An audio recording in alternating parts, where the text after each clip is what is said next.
Bismillahirrahmanirrahim. Nawaitu ta'al wa ta'alim nafal intifa' fa'il istifadah dalal al-khair dalal huda ibtigha mardatillahi ta'ala. Bismillahirrahmanirrahim. Alhamdulillahi rabbil alamin wa bihi nasta'in ala umuri dunya waddin. Subhanaka la ilma lana illa ma 'allamtana innaka antal alimul hakim. Wa la hawla wa la quwwata illa billahil aliyyil azim. Amma ba'du. Segala puji bagi Allah Subhanahu wa taala yang selalu dan senantiasa memberikan kita nikmat Islam dan nikmat iman, dan juga nikmat Allah dikumpulkan kita kembali di majelis yang mulia ini. Semoga pertemuan kita selalu mendapat rahmat Allah Subhanahu wa taala. Amin amin ya rabbal alamin. Melanjutkan pembahasan Risalatul Jami'ah yang insyaallah setelah Furudul Wudu, kalau masalah Furudul Wudu udah selesai.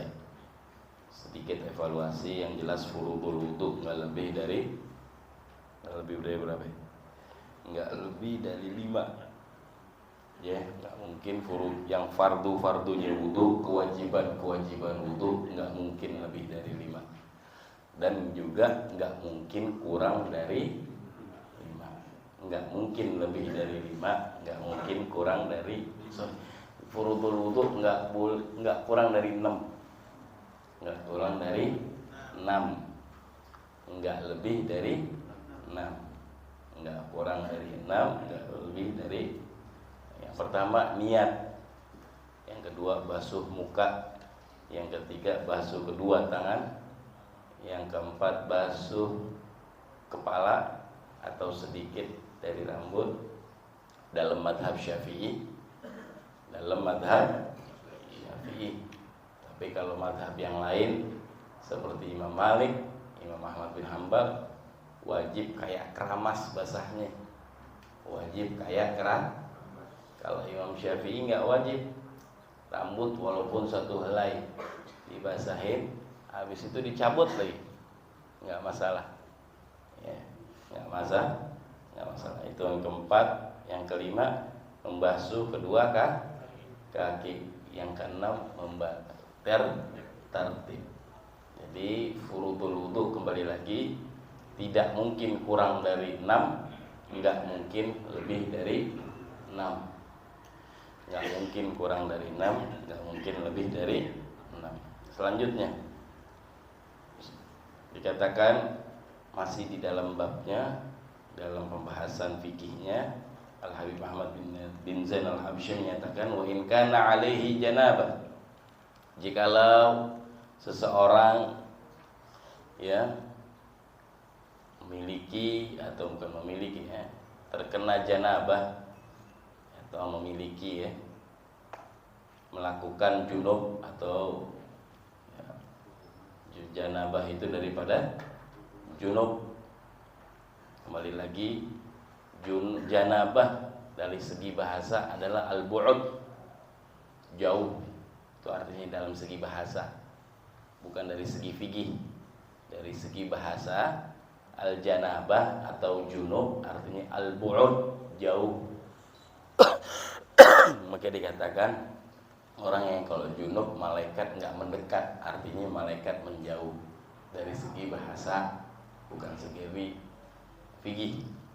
Dari segi fikih, junub atau janabah amrun i'tibariyun, yaqumu bil badan, satu perkara yang dianggap ada, sama seperti najis. Junub ini sama seperti najis. Maksudnya dari segi bahasa definisinya satu perkara yang dianggap ada. Satu perkara yang dianggap ada, yang terjadi atau berdiri, yang ada di badan dan mencegah sahnya sholat. Gitu dia. Karena kok dibilang yang dianggap ada karena tidak ada wujudnya. Junub, najis, najis secara umum seperti batal wudu, perkara yang enggak ada wujud. Adanya orang ada wudu sama enggak ada wudu, ada wujudnya? Enggak ada wujud. Junub sama enggak junub? Hadas, sorry bukan najis, hadas.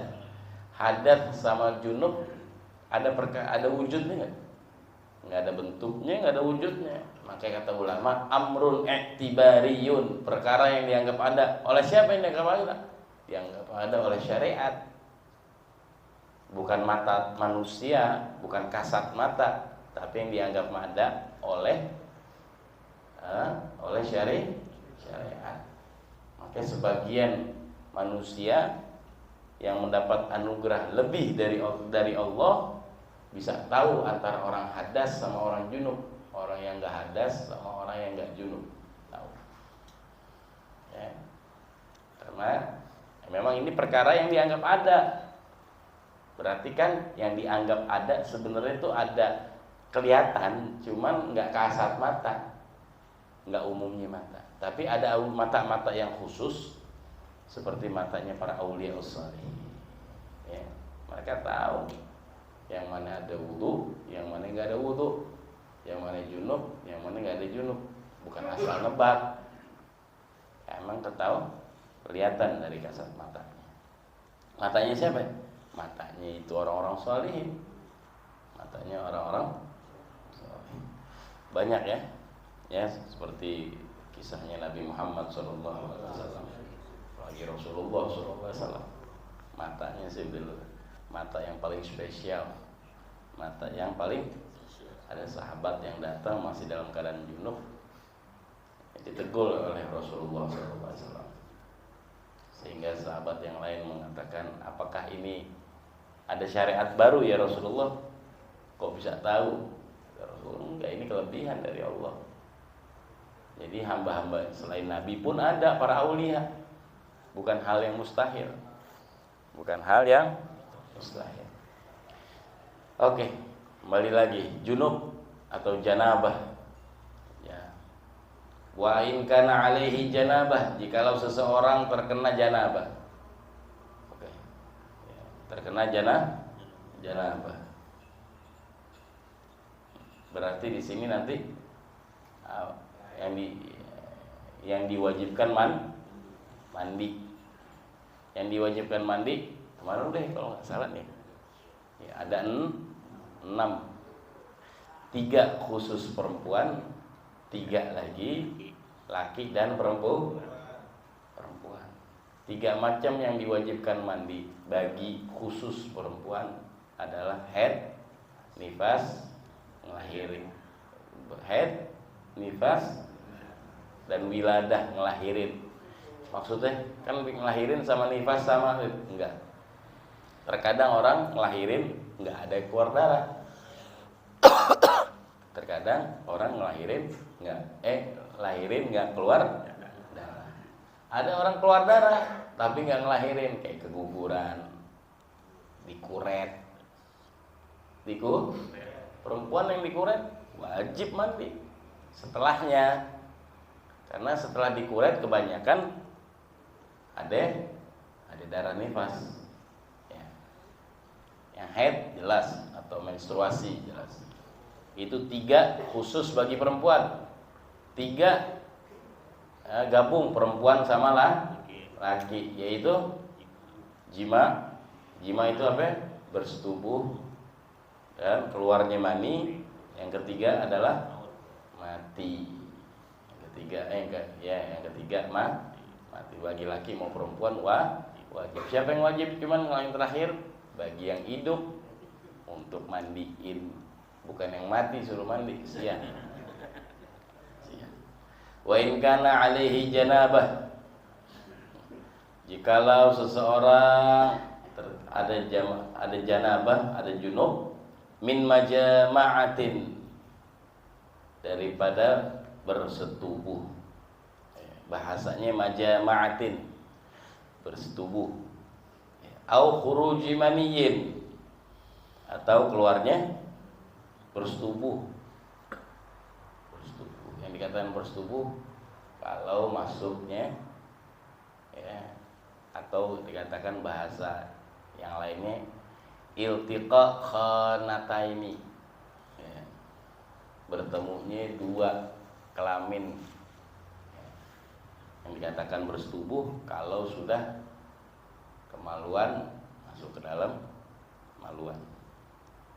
Yang dikatakan masuk di sini nggak mesti full, walaupun ya tempat sampai yang disunat itu dia, nggak mesti full, walaupun di tempat sampai batasan tempat yang disunat, bukan yang disunat ya, tampak setelah disunat. Ya, itu namanya bersetubuh. Au khuruji maniyin, atau keluarnya mah air mani. Kemarin udah tahu ada air mani, air madhi, air wadi. Binaumin dengan cara au khuruji maniyin, keluarnya mani bisa dengan binaumin, dengan tidur.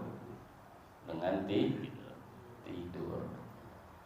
Nah, dikatakan dengan tidur di sini ya, entah dia ngelihat di baju busananya dia ada cairan mani, atau di kasur atau tempat tidur yang nggak ada yang tidur kecuali dia. Paham? Dia ngelihat di busana nggak ada yang pakai nih busana, ini sarung, ini celana, ini gamis, di situ ada cairan mani yang nggak ada yang pakai kecuali dia. Makanya wajib dia mandi, walaupun dia nggak berasa, namanya tidur. Yang kedua, atau melihat di tempat yang nggak ada yang nempatin di situ kecuali dia, kecuali dia. Ya. Di saat apa? Di saat itu, sebelum itu ada nggak ada yang tidurin kecuali dia. Binaumin au ghairihi, atau selain tidur. Selain tidur, ya apa selain tidur? Hah? Lagi bengong gitu. Ya apa kayak? Naudzubillah, yang sampai sengaja. Lazimahu, maka diwajibkan. Apa diwajibkan? Ghuslu jami'i badanihi, membasuh seluruh badannya dia kalau dia junub, ma'an niyati raf'il janabah, dibarengi dengan niat mengangkat janabah. Lazimahu, diwajibkan. Wajibnya kapan nih?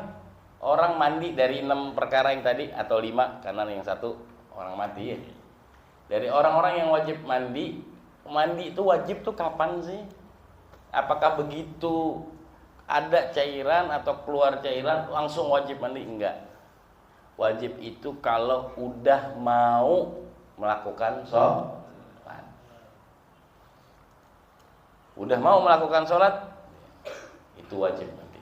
Udah masuk waktu sholat, udah masuk kewajiban sholat, ntar salah kaprah lagi. Kalau gitu gue nggak mau, selama gue nggak mau sholat berarti gue nggak wajib. Enggak.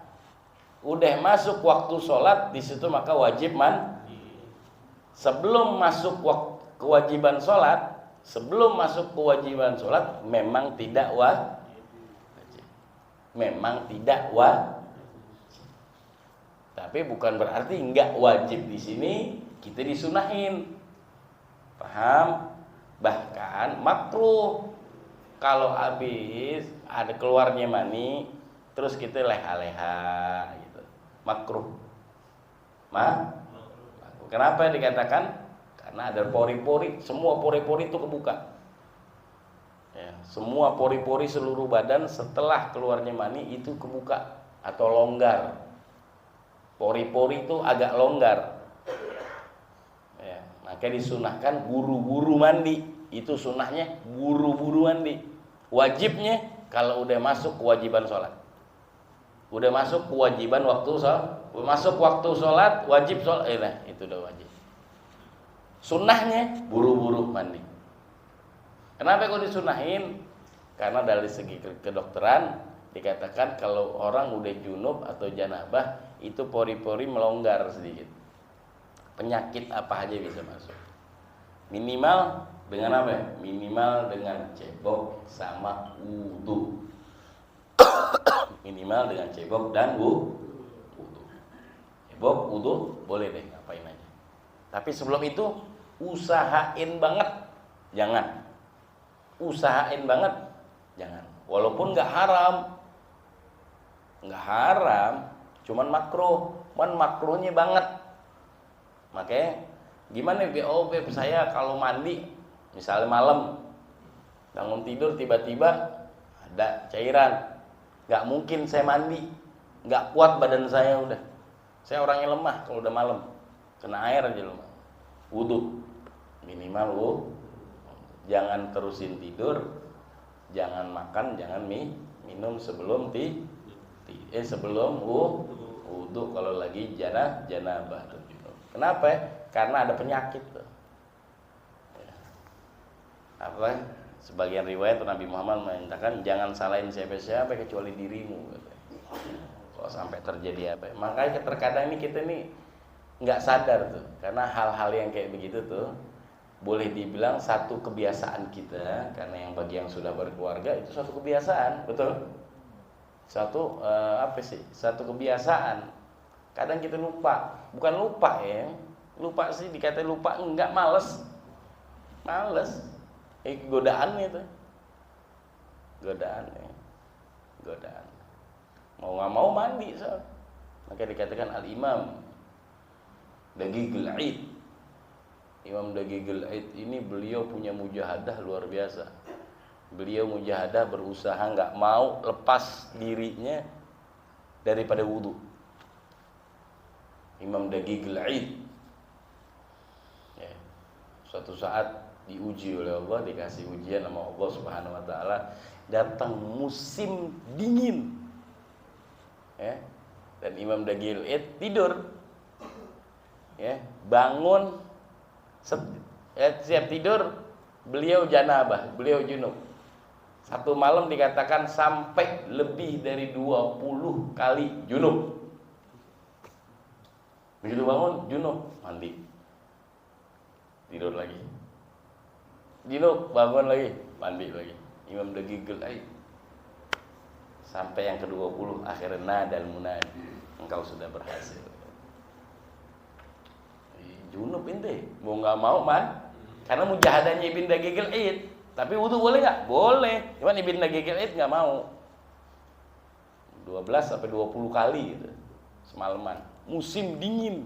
Kalau kita boro-boro dari keluar cairannya udah lemes. Tambah lagi mandi.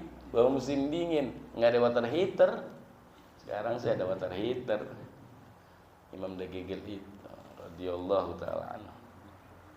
Makin jadi imam, jadi alim, jadi ulama. Emang harus ada mujahadahnya. Insyaallah mujahadahannya hari Minggu pagi.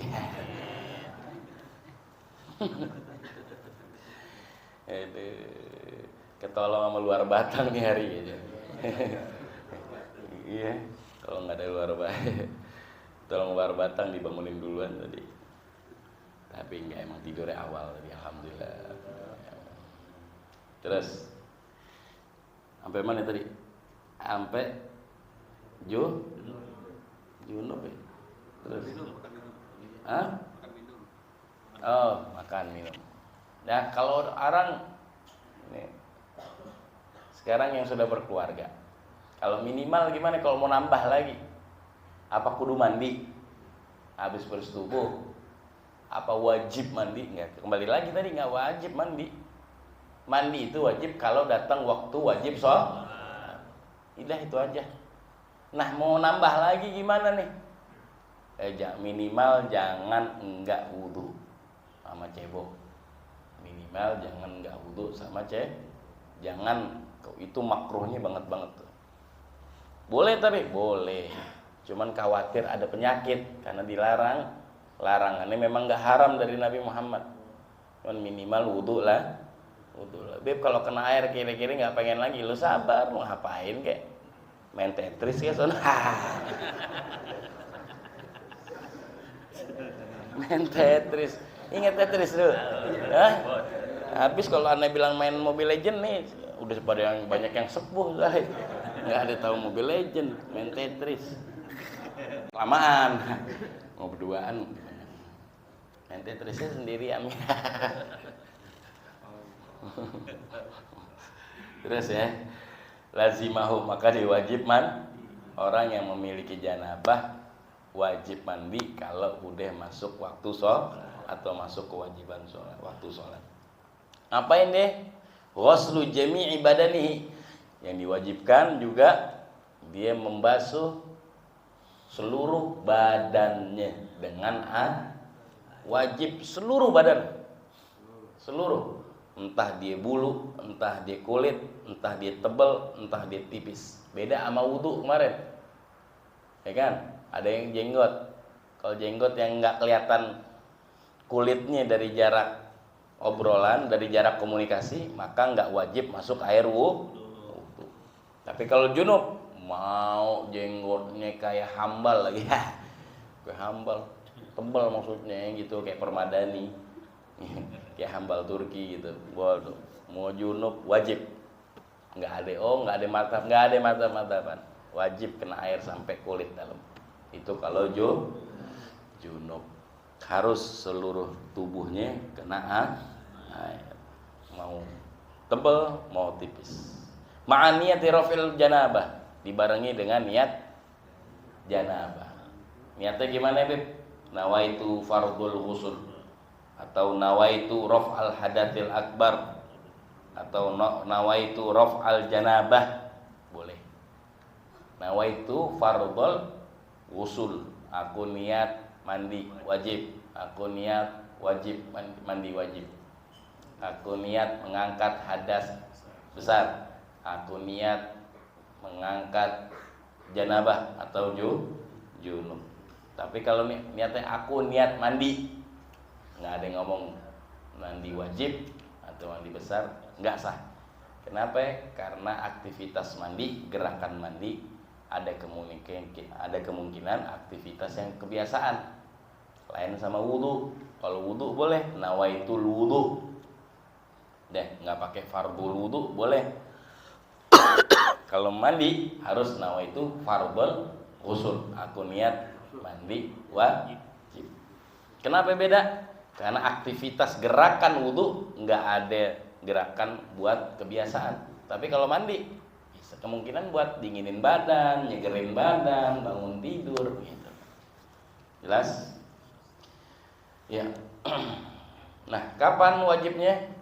Niat mandi wajib ketika pertama kali siramin air ke badan.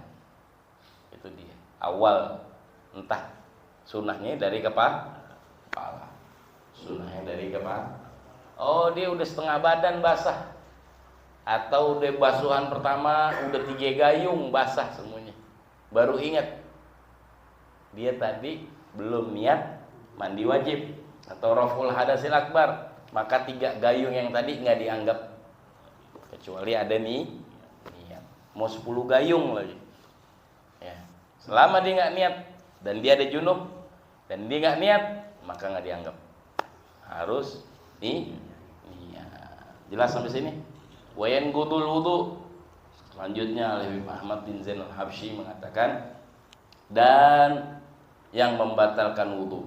Nah, sekarang masuk ke tempat yang membatalkan wudu. Junub udah, fardu wudu udah, sekarang yang ngebatalin wudu. Yang ngebatalin wudu ya, apa aja yang ngebatalin? Wayan gudu.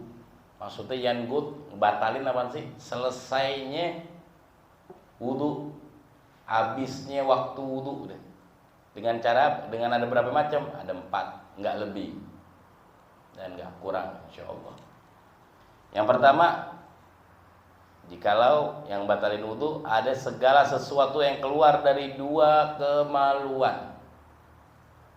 Segala sesuatu yang keluar dari 2 berarti keluar. Kalau masuk belum tentu batal wudu. Kalau keluar pasti batal wudu. Paham? Al-kharij, segala sesuatu yang keluar dari 2 kemaluan, entah kemaluan depan atau kemaluan belakang. Ala makana, dalam bentuk apa aja?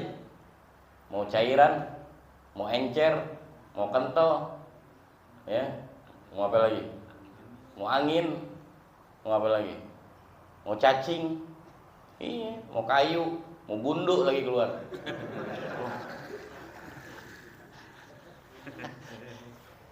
Mau gunduk lagi keluar, tetap aja batal loh.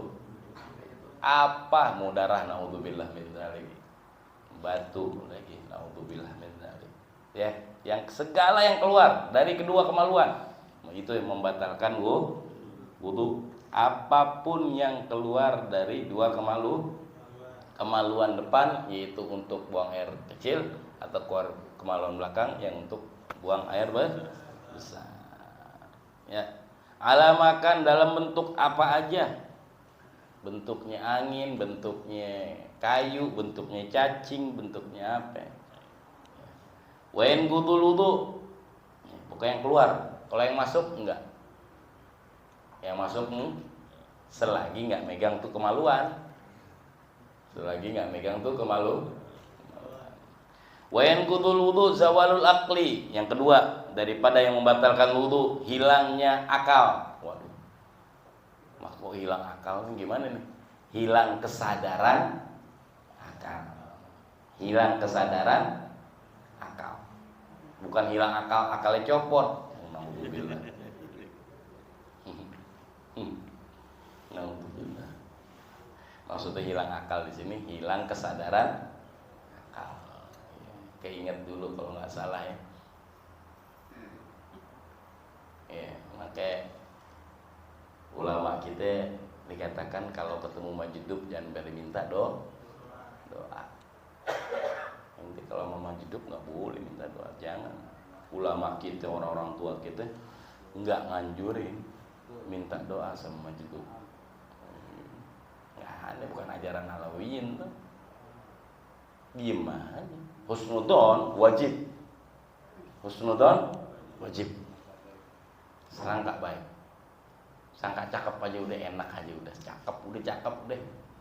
Cakep, tutup hati kita cakep ngeliat majidub. Udah cakep. Baik. Khair. Tapi kalau buat minta doa jangan. Enggak dianjurin, bahkan dilarang oleh ulama-ulama kita, orang-orang tua kita. Teringat ada majidub dulu ya. Kalau nggak salah Wansehan. Ada orang minta doain anaknya baru mau ujian. Wan doain Wan biar otaknya encer mau ujian. Biar otaknya encer mau ujian. Pulang naik motor berdua, jatuh orang tua mana teh. Anaknya kelindes truk paling encer di aspal. Enggak boleh. Diem aja udah. Jangan. Diam, husnudon, diam. Minta sama Allah dalam hati aja. Dengan kemuliaan yang beliau, siapapun itu yang gitu ya. Jangan minta sengaja-ngajaan. Itu bukan diajarin sama ulama sama sekali. Ya. Dan keberadaan mereka ada soalnya. Keberadaan mereka itu ada. Majadzib itu ada. Majadzib jamak daripada majdzub. Ada keberadaan mereka ada. Kok ada sih, bisa dari mana sih? Itu mereka bukan orang gila, bukan. Ya, ada majidupan-jidupan nih, gila-gilaan namanya. Pokoknya kalau pakai an jadi palsu dari KW dah. Ada dah. Tapi kalau majdub beneran nih, ada keberadaan mereka. Ada. Husnudon kita yang penting itu atuh. Jangan pernah minta doa, jangan sampai sekarang. Jangan. Kita dulu depan rumah Habib Salim bin Abdul Syatiri ada Mi Hasan dulu, Mi Hasan Albar. Oh, naam. Oh, Adrakna. Itu masjid super duper. Kita pernah sekali-kalinya pengen tahu, masa iya sih ziarah ke masjid nggak boleh? Maksudnya ini bukan kita ingkar sama Habib Salim, bukan. Pingin tahu. Kita ngomong tuh, habis dari beliau baca kitab, Habib kita permisi mau ke Mi Hasan Albar. Awas ente ke sono orang. Bukan dari hasutnya Habib Salim Syatiri dengan Mi Hasan Albar, bukan. Bukan cara kita kata. Ente husnudon aja. Awas ente orang masuk-masuk rumah. Ente mau datengin, ente mau minta doa, awas. Nyesel ente selama ini nanti. Takutnya dia lagi keadaan yang di luar nalar manusia, di luar kesadaran manusia. Yang normal ngomong yang mau jadi patung loh. Ngomong apa? Ya, makanya tadi ingat zawalul akli begitu, hilangnya akal ya gitu loh. Duluan sehan begitu ya. Ada orang datang Wansehan, bawa anaknya mau uji Wan doain anak aneh mau ujian biar otaknya encer. Pulang tengah jalan jatuh bapak sama anaknya keterlindes truk kepalanya, encer di aspal. Ngomongin minta encer. Yeah. Naudzubillah, pakai maju tutup jangan diminta. Husnudon aja, minta sama Allah. Tapi husnudon wajib, prasangka baik. Cakap aja udah ngeliat cakap cakap. Jangan ingkar deh, jangan ingkar. Jangan ingkar, nggak boleh ingkar. Wain wudu zawalul akli, hilangnya yang membatalkan wudu, hilangnya akal. Binaumin dengan cara tidur, au ghairihi atau enggak tidur. Apa yang enggak tidur? Kalau tidur ingat hilangnya akal tadi, hilang kesadaran akal. Dengan cara tidur atau tidak enggak tidur seperti apa ya? Naudzubillah, mabuk. Entah mabuk yang halal atau mabuk yang haram. Mabuk halal apaan, Beb? Emang ada mabuk halal? Iya. Lo naik taksi, buyang paling lo muntah. Nggak pernah jalan-jalan, nggak pernah ngayap, mungkin lo pernah dari naik taksi muntah mulu sia. Ini orang dulu kalau naik taksi, awal-awal naik taksi ya muntah mulu. Busuk nih bocah kagak pernah diajak jalan bapaknya.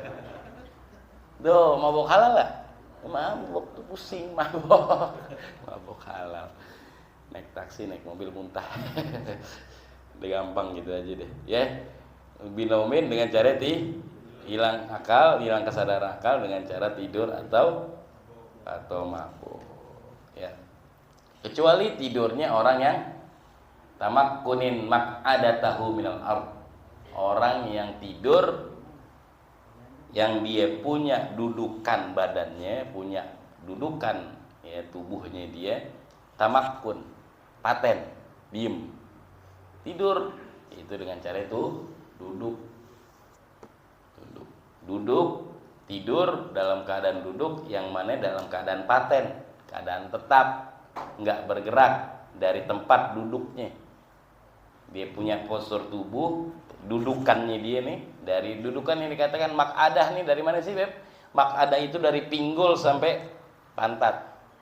Itu dikatakan maq'adah. Itu nggak bergeser. Kalau dia tidur dalam keadaan begitu nggak bergeser, maka bisa nggak batal wudu. Ya, dari tempat duduknya dia, entah di bumi, entah di tanah, di bumi atau di tempat duduk, di kursi, di jok mobil, ya, jok motor, mungkin aja kalau bisa. Jok motor, nggak mungkin kayaknya. Ya. Nah, itu syarat itu tidur dalam keadaan duduk. Ada syaratnya nggak, Beb? Ada syaratnya. Yang dikatakan nggak batal wudu ketika tidur tidak batal wudu ketika tidur ada syaratnya? Ada. Berapa syaratnya? Kira-kira 4. Yang pertama, dia punya dudukan maq'adahnya dia dari pinggul sampai pantat nggak bergerak sama sekali dari tempatnya dia duduk. Nggak sedikit ngangkat, nggak sedikit ke depan, nggak sedikit ke belakang. Nggak bergerak sama sekali. Ya, entah dikit, mau pokoknya geser, kebuka sedikit aja. Ya. Maksudnya apa sih dikatakan oleh ulama? Bi antakuna maq'adatahu multasiqah bil ardi. Tempatnya dia fathatud dubur dikatakan. Maq'adah itu fathatud dubur. Tempat dubur, ya apa sih bilangnya ini fathatud dubur ya? Pintu dubur nggak bergerak, nggak keangkat sedikit, nggak gerak sedikit, diem aja. Ya, itu yang pertama. Nggak ngangkat dikit, nggak ke depan sedikit. Kenapa sih? Karena nggak mungkin keluarnya angin. Tapi kalau udah kegeser sedikit, ada kemungkinan keluarnya angin. Makanya orang kalau mau keluar angin kadang gitu ya, kalau mau ngeluarin angin, kalau sengaja-ngaja ada yang digerakin sama dia itu ya, kelihatan itu ya. Nah, lu tapi jangan ngeliatin ustadz, lu guru keluar angin. Emang kalian kalau ngajar suka gerak-gerak. Terus yang kedua, syarat daripada tidur duduk nggak batal nggak batal. Yang kedua adalah mu'tadilal an yakuna mu'tadilul khilqah. Postur tubuhnya dia normal. Enggak orang yang gemuk segemuk-gemuknya yang parah, enggak orang yang kurus sekurus-kurusnya yang parah. Enggak. Normal-normal aja biasa aja. Ya gemuk kayak dia masih dibilang gemuk biasa. Enggak lagi yang obesitas. Tapi kalau orang obesitas tidur duduk nggak bisa. Dikatakan batal wudunya. Orang ceking king habis nggak bisa.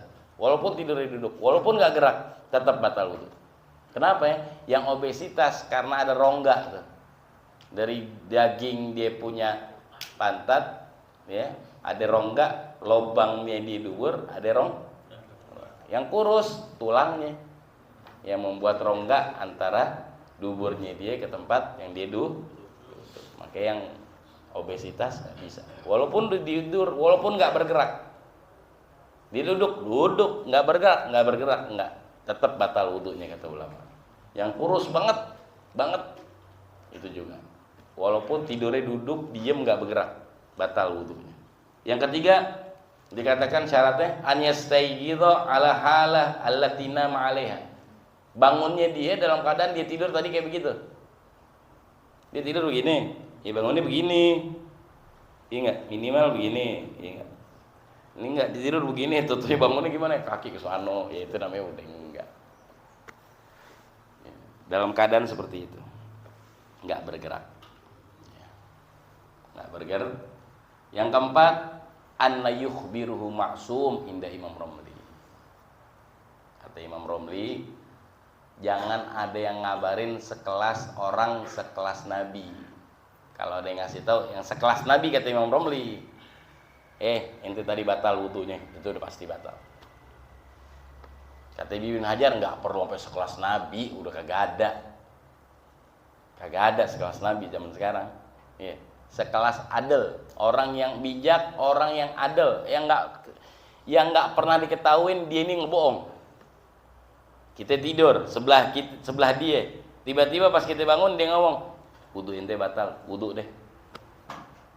Bukan karena dia nggak tahu ilmunya, dia nggak pernah bohong, beb, benar-benar orang jujur, tapi ilmu fikih kagak paham, ya janganlah, jangan. Bukan ukuran tuh. Dia ngerti fikih, ngerti tahu. Kata Ibnu Hajar, orang adil kalau ngasih tahu kita lagi tidur duduk, wudu kita batal, wajib wudu.